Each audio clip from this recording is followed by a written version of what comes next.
Hello guys, welcome to my YouTube channel. Market का कुछ analysis करेंगे कि मार्केट में इस वक्त क्या हो रहा है।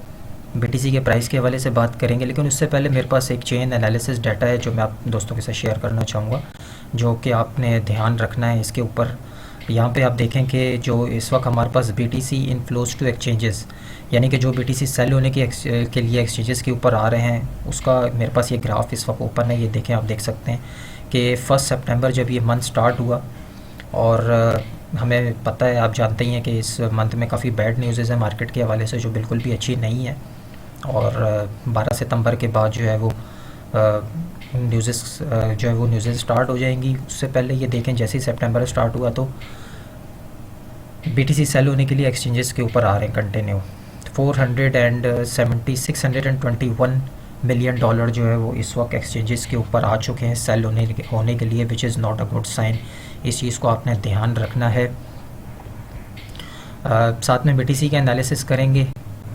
बीटीसी की शॉर्ट अपडेट आपको दूंगा। DXY इंडेक्स के बारे में बताऊंगा कि DXY इंडेक्स में क्या हो रहा है, और साथ में बिटकॉइन डोमिनेंस के हवाले से थोड़ी सी बात करेंगे। सबसे पहले अगर हम चलते हैं बीटीसी के प्राइस पे, तो इस वक्त करंट प्राइस है 19,800, जो कि पिछले एक वीक से एक ही रेंज बाउंड में जो है वो ये प्राइस इस वक्त चल रहा है, और कोई ज़्यादा उतार चढ़ाव नज़र नहीं आ रहा। मार्केट में भी ज़्यादा वॉल्यूम नहीं है, स्लो मार्केट है बिल्कुल। 24 आवर वॉल्यूम की बात करें तो 13%, यानी कि तकरीबन 27 बिलियन का इस वक्त 24 आवर वॉल्यूम है बीटीसी का। थोड़ा सा इस वक्त बीटीसी का वॉल्यूम इस वक्त प्लस में जा रहा है। साथ में अगर हम बाकी क्रिप्टो करेंसीज को देखें, इथेरियम को हम देखते हैं सबसे पहले। तो इथेरियम जो है वो इस वक्त इथेरियम का प्राइस है 1587, 2.25% इस वक्त बढ़ा है 24 आवर में। इथेरियम में इस वक्त थोड़ी सी उतार चढ़ाव नज़र आ रहा है। वजह ये है कि उसकी इथेरियम की जो मर्ज की न्यूज़ है वो बहुत करीब है, तो उसकी वजह से हमें इथेरियम ज़्यादा डंप होता हुआ नज़र नहीं आ रहा। और जैसे ही इसकी मर्ज की न्यूज़ आएगी, मर्ज हो जाएगा, तो उसके बाद हमें दिख सकता है इथेरियम का प्राइस नीचे जाते हुए। साथ में बाकी टोटल मार्केट कैप की बात करते हैं, तो टोटल मार्केट कैप में भी कोई ज़्यादा फ़र्क नहीं आया। 981 बिलियन इस वक्त मार्केट कैप है। टोटल 0.58 का इंक्रीज़ इस वक्त हमें नज़र आ रहा है। ठीक है, चलते हैं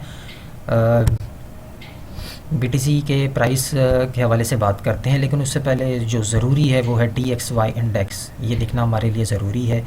ये इसका 1 डे टाइम फ्रेम का चार्ट है, जैसे कि आप देख सकते हैं। ये मैंने लाइन ड्रॉ की है यहाँ पे। आज से 2 दिन पहले मैंने वीडियो बनाई थी और आपको बताया था कि यहाँ पे ये अपने इस रेजिस्टेंस को ये डबल टॉप किया, उसके बाद इसने इसको ब्रेक कर दिया और वापस इसको एज अ सपोर्ट उसने बना लिया था। तो यहाँ पे 3-4 दिन तक ये कंसोलिडेशन में चलता रहा। उसके बाद आप देखें कि इसको आज ये ब्रेक करके इसने अपना न्यू ऑल टाइम हाई बना दिया है, which is not a good sign for total market cap including BTC और बाकी अदर ऑल्ट कॉइन्स।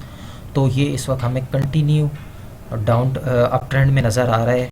यहाँ से आप देखें, जब बीटीसी ने अपना बॉटम किया था, बीटीसी ने जब अपना डाउन ट्रेंड स्टार्ट किया था, याद होगा आपको, फरवरी 11 से, तो अपने ऑल टाइम हाई के बाद जब बीटीसी नीचे आना स्टार्ट हुआ, तो ये उस दिन के बाद से ये हमें एक पैरेलल चैनल में DXY इंडेक्स नज़र आ रहा है। ये अपने कंटिन्यू हायर हाइज बना रहा है, यानी कि बीटीसी ने अपना डाउन ट्रेंड स्टार्ट कर दिया है और DXY इंडेक्स ने अपना अप ट्रेंड स्टार्ट कर दिया है। इसकी वजह क्या है? क्योंकि मार्केट में पैनिक सिचुएशन है, ग्लोबल मार्केट ठीक नहीं है इस वक्त। फिर हम इसके साथ साथ जो है वो फेडरल रिज़र्व की मीटिंग है, इंटरेस्ट रेट जो है वो बढ़ाया जा रहा है, CPI डाटा आने वाला है।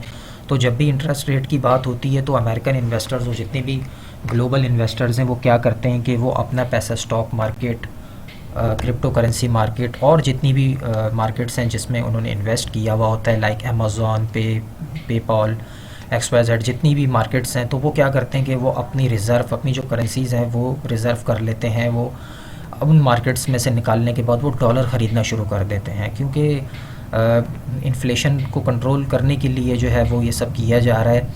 और इसको देख सकते हैं आपकी, ये फरवरी से कंटिन्यू अपने हाई ट्रेंड, अपने अप ट्रेंड में है। ठीक है, तो ये जब भी ऊपर जाता है तो इस चीज़ पे आपने ध्यान रखना है, इसको समझना आपने ज़रूरी है आपके लिए कि जब ये ऊपर जाएगा तो बीटीसी हमेशा इसको फॉलो करेगा, इसके अगेंस्ट, यानी कि बीटीसी नीचे आएगा।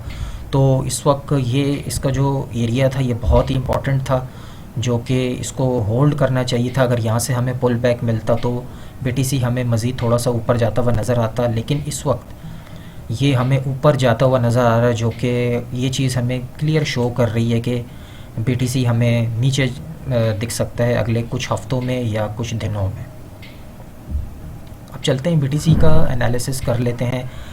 उससे पहले मैं थोड़ा सा आपको डोमिनेंस का भी बता दूं कि ये देखें, डोमिनेंस इस वक्त जो है वो अपने लोएस्ट पे इस वक्त ठहर गई है। यहाँ पे आके ना ये ऊपर जा रही है ना इसको नीचे की तरफ ब्रेक कर रही है। अगर ये यहाँ से अगर ऊपर की तरफ जाती है तो हमें ऑल्ट कॉइन्स के अंदर जो है वो गिरावट देखने को मिल सकती है। ऑल्ट कॉइन्स इस वक्त जो ऑल्ट कॉइन्स के टोटल मार्केट कैप है वो हम देख सकते हैं कि और ज़्यादा नीचे चली जाए, हमें और ज़्यादा ऑल्ट कॉइन्स गिरते हुए नज़र आएँ।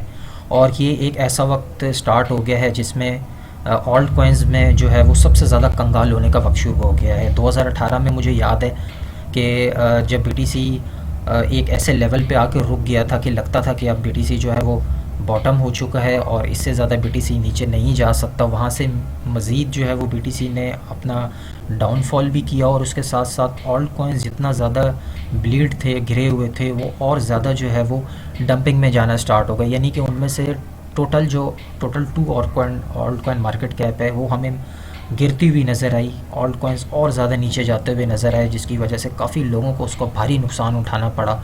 तो मैं समझता हूँ कि ये एक ऐसा वक्त शुरू हो गया है कि जिसमें अब मेरे हिसाब से जो है वो कंगाल होने का टाइम आ गया है लोगों का, और ये मज़ीद लोगों को इस वक्त जो है वो परेशान और पैनिक करने की सिचुएशन में मार्केट एंटर होने वाली है। Specially alt coins market cap की अगर मैं बात करूँ तो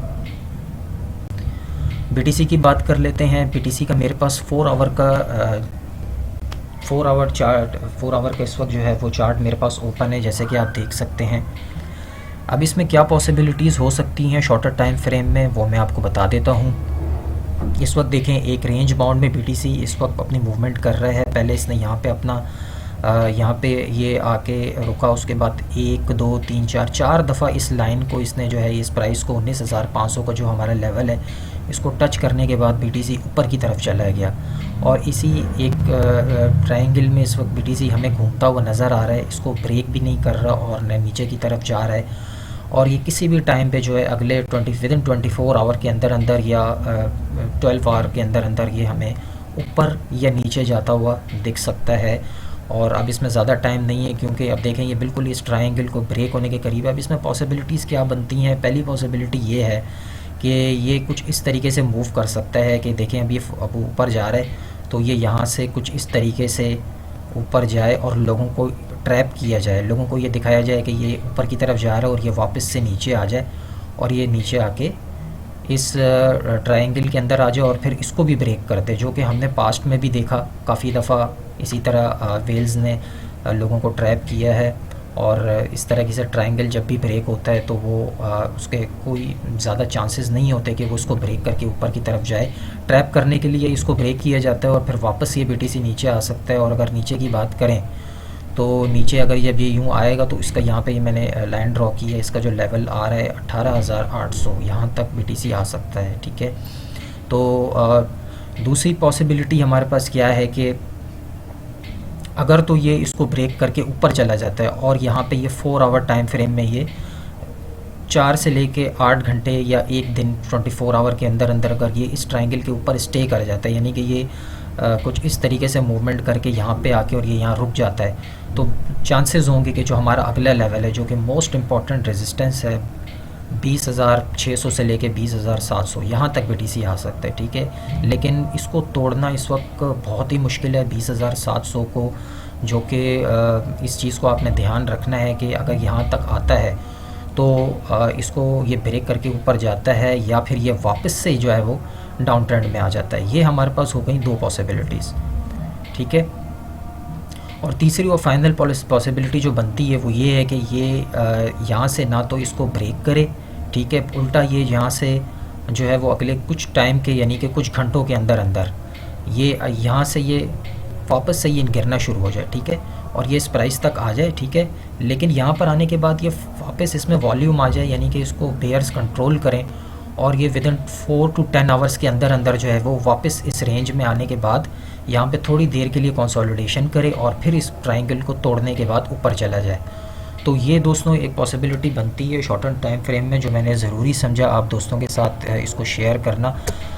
यकीनन वीडियो आपको अच्छी लगी होगी, अगर अच्छी लगी है तो उसको लाइक कर लें, चैनल को सब्सक्राइब कर लें, बहुत सारे इसको लाइक कीजिएगा ताकि मुझे मोटिवेशन मिलता रहे और मैं आपके लिए इसी तरह की अच्छी अच्छी न्यू अपडेट्स लाता रहूँ। अल्लाह हाफ़िज़।